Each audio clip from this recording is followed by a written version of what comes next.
Olá a todos, meu nome é Mirela Brasil, eu sou nutricionista e inicialmente gostaria de agradecer mais uma vez a DI Brasil e as associações estaduais por poder estar aqui trazendo novamente alguns pontos relevantes que precisam ser destacados, que seria a importância dos micronutrientes para as pessoas com doenças inflamatórias intestinais.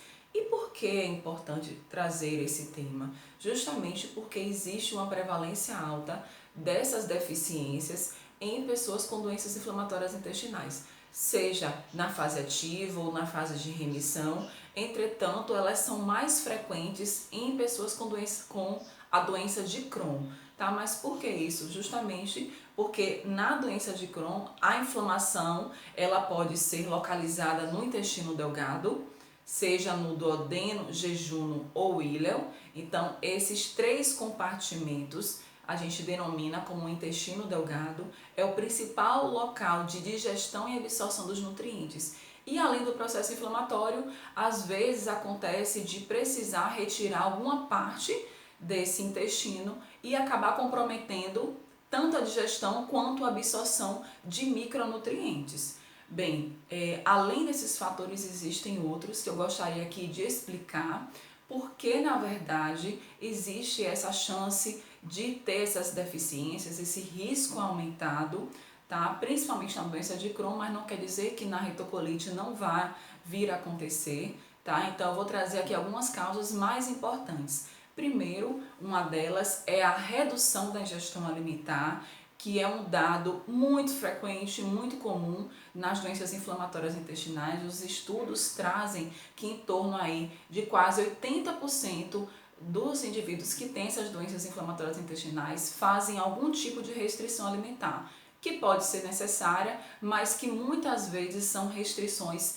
desnecessárias. Tá? Então, além desse processo, né, da questão que está embutido aí na redução da ingestão alimentar, está associado o medo de se alimentar, por conta dos sintomas intestinais, aquele medo de comer alguma coisa e realmente exacerbar a diarreia, ou a dor abdominal, ou a distensão ocasionada pelo excesso de gases, por exemplo. Então são situações que é muito comum, que eu vivencio isso diariamente nos meus atendimentos, tá? Então, além da redução do consumo alimentar, eu trago também a questão da má absorção. Então, se existe algum processo inflamatório, como é comum na doença de Crohn, no intestino delgado, isso vai comprometer a absorção de vários nutrientes.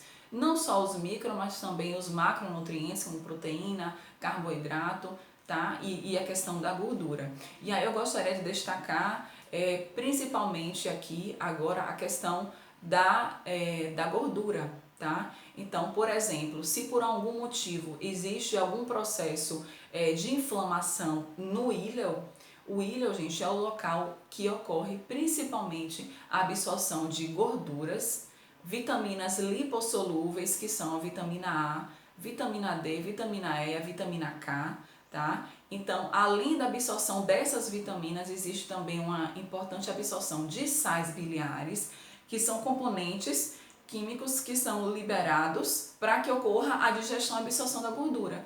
Então, se não está sendo absorvido esses sais biliares, vai ser comprometido esse processo de digestão e absorção. E, em último caso, na verdade, como última importância dessa localização do íleo, temos a absorção da vitamina B12, que ocorre exatamente no íleo distal, no íleo terminal. Então, são fatores importantes que, se por acaso houver algum processo inflamatório ou se estiver feita alguma ressecção, alguma retirada importante do íleo, vai comprometer a absorção de todos esses nutrientes que eu falei, levando aí possivelmente a uma esteatorreia. Pode ser que aconteça ou não. Esteatorreia são fezes amolecidas que têm uma concentração alta de gordura, tá? A gente denomina isso de esteatorreia. Então, por exemplo, além da questão da má absorção das gorduras, das vitaminas lipossolúveis que precisam ser absorvidas no íleon, além disso, se as fezes tiver a presença de sangue, seja sangue oculto ou sangue visível, isso vai levar a uma deficiência de ferro, por exemplo, ocasionando aí algumas complicações que eu vou trazer posteriormente.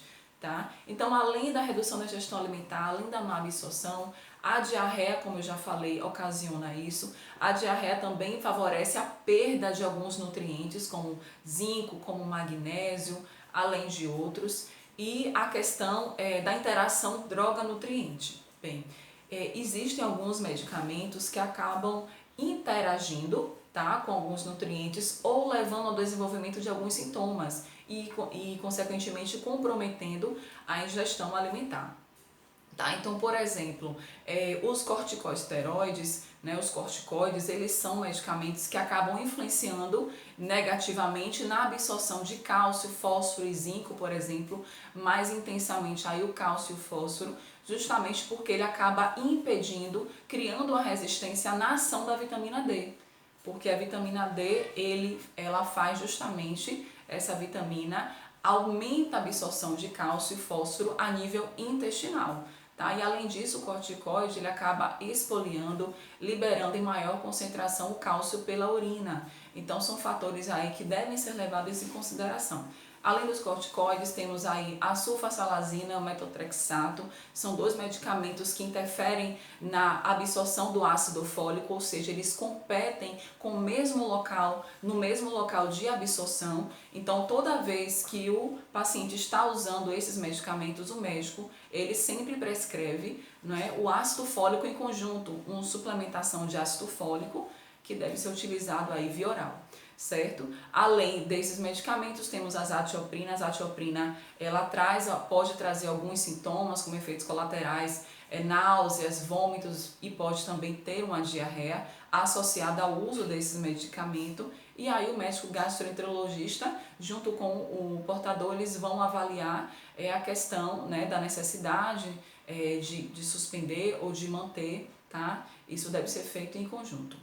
E eu gostaria de destacar também como umas possíveis causas a questão do processo inflamatório, a doença em atividade, existe um gasto energético aumentado e isso vai precisar de mais nutrientes. Então é uma doença hipercatabólica na sua fase ativa e isso acaba levando a uma necessidade maior de alguns nutrientes. Dentre eles temos os micronutrientes.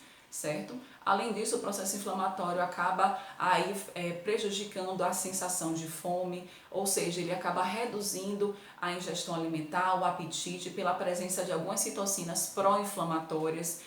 Imaginem que todos esses fatores juntos, eles vão comprometer os níveis adequados de micronutrientes. Então, olha só quanta coisa que o nutricionista tem que ficar de olho, né? O portador também precisa saber, né, dessas questões que estão por trás e avaliar realmente a importância de estar fazendo algumas restrições que às vezes não precisa, tá bom? E aí, quais são as consequências disso? Né, eu falo tanto de micronutrientes, o que é micronutriente, qual a importância deles e quais são os principais micronutrientes que eu devo aqui trazer para vocês, né, que a literatura traz, e quais são as consequências dessas deficiências, tá? Primeiro, micronutriente tem esse nome justamente porque eles estão em quantidades menores do que os macronutrientes, que são as proteínas, carboidratos e gorduras, tá? Os micronutrientes temos aí as vitaminas e os minerais. Não quer dizer que o fato de estar em menor concentração né, em precisar dessa menor quantidade que os macro, eles não sejam importantes. Pelo contrário, eles são extremamente importantes na regulação de várias e milhares de reações enzimáticas que regulam aí o metabolismo de outros nutrientes, inclusive de reações imunológicas, de reações de cicatrização. Então a gente denomina esses nutrientes como possíveis cofatores de reações enzimáticas. Então, se por um acaso não tem esses níveis, não tem os níveis adequados desses nutrientes, pode comprometer várias situações e aí favorecer o surgimento de algumas complicações, tá? E quais seriam esses micronutrientes mais comuns de ter esse grau diminuído, reduzido no organismo de quem tem, seja doença de Crohn ou retocolite ulcerativa? E aqui eu destaco, dentre as vitaminas, a vitamina D, o ácido fólico, que é a vitamina B9, e a vitamina B12, que é a cobalamina, a gente também pode denominar desse jeito.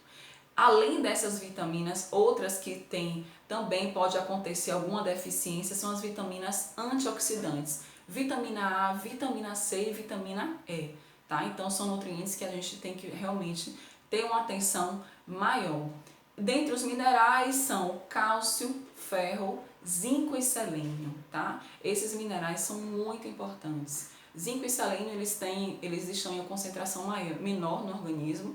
A gente denomina alguns minerais como, na verdade, elementos traços, porque tem uma concentração bem menor do que outros tipos de minerais, tá? Então aqui eu trouxe para vocês os principais micronutrientes que estão aí associados, que são mais frequentes de apresentar deficiência em portadores de doenças inflamatórias intestinais, principalmente a doença de Crohn, tá?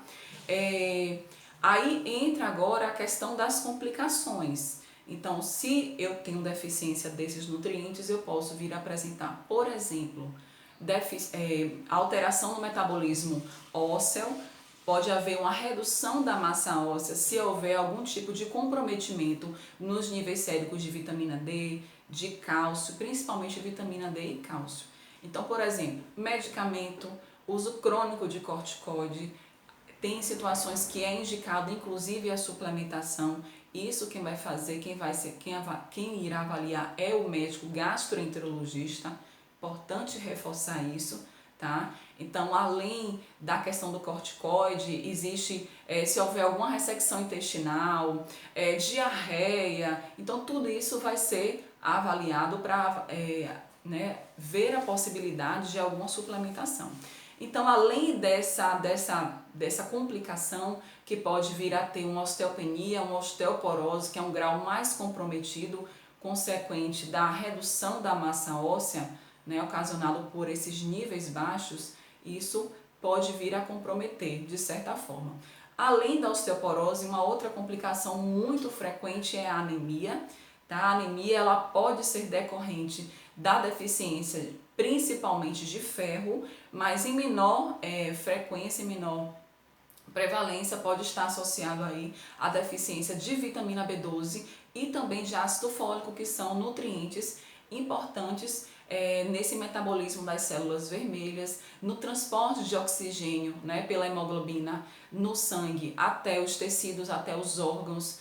Então, se uma pessoa tem anemia, seja por qual motivo, no caso aí focado nos micronutrientes, na deficiência desses nutrientes, isso vai interferir na qualidade de vida. A pessoa vai ficar mais sonolenta, vai ter uma concentração menor no seu dia a dia, pode ficar mais letárgica, com menos disposição. Então, isso tudo o médico deve avaliar e o nutricionista, claro, avaliar a questão da alimentação e, se for necessário, suplementar. E aí entra a questão da abordagem de uma equipe multidisciplinar, tá? Além dessas, existem outras complicações que eu gostaria de destacar, como, por exemplo, uma baixa cicatrização dos tecidos. Então, essa questão da cicatrização é muito importante, gente. Pessoas que fazem cirurgia, às vezes, acabam entrando numa cirurgia com estado nutricional comprometido, inclusive, às vezes, não pode nem entrar na cirurgia, não pode nem fazer, precisa primeiro melhorar o estado nutricional para depois fazer o procedimento cirúrgico, mas tem casos de urgência que o paciente precisa fazer, ser submetido a uma cirurgia e às vezes os níveis de nutrientes não estão ideais. Então, para o processo de cicatrização, eu chamo a atenção de alguns micro, como vitamina A, vitamina C e zinco. Então, são nutrientes essenciais que precisam estar em quantidades adequadas para que seja formado aí o processo de cicatrização com produção de colágeno, proteínas responsáveis pelo tecido de cicatrização e que, se tiverem baixos, isso pode comprometer. É claro que não são só esses nutrientes, mas proteína também está muito envolvida, né, nesse processo de cicatrização. E além da questão imunológica, tá? Se existe um comprometimento em níveis baixos desses nutrientes, pode haver uma maior probabilidade de ter infecções, de comprometer algum processo aí de reações imunológicas. O indivíduo pode ficar imunocomprometido, né? Ainda mais se tiver associado aí com o uso de alguns medicamentos. Então, eu chamo a atenção das vitaminas antioxidantes, vitamina A, vitamina C, vitamina E, além dos minerais zinco e selênio. Então, esses nutrientes são muito importantes nos processos que garantem aí um controle, né, dessa inflamação, dessa resposta imunológica adequada e controlada. Então, são nutrientes chaves nesse processo, tá? Mas e aí, Mirella, eu trouxe aqui para vocês em relação às complicações. Mas o que é recomendado em relação a isso? O que a gente deve fazer então? De acordo com a ESPEN, né, a ESPEN é um guia, né, uma sociedade europeia de nutrição. Então, todo nutricionista que trabalhe com esses pacientes deve sempre estar acompanhando as publicações da ESPEN. E a ESPEN traz o que exatamente? Que esses portadores precisam ser acompanhados sempre na medida do possível, com uma certa rotina. Deve ser solicitado exames para avaliar realmente se tem ou não uma deficiência e, se por acaso houver uma deficiência, avaliar a suplementação.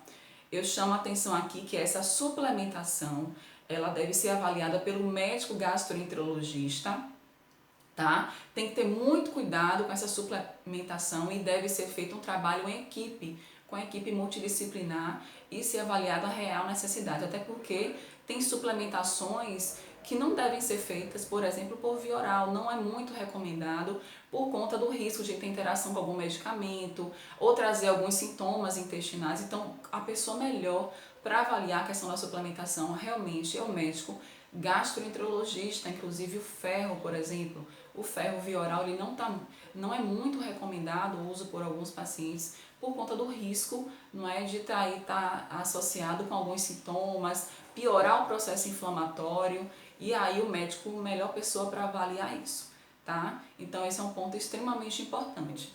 A única coisa é realmente ver os exames bioquímicos para avaliar a necessidade de suplementação. E aí, como é que a gente pode suprir? Eu vou falar aqui da alimentação. Então, de uma forma geral, esses nutrientes, eles conseguem ser obtidos de níveis adequados por meio da alimentação.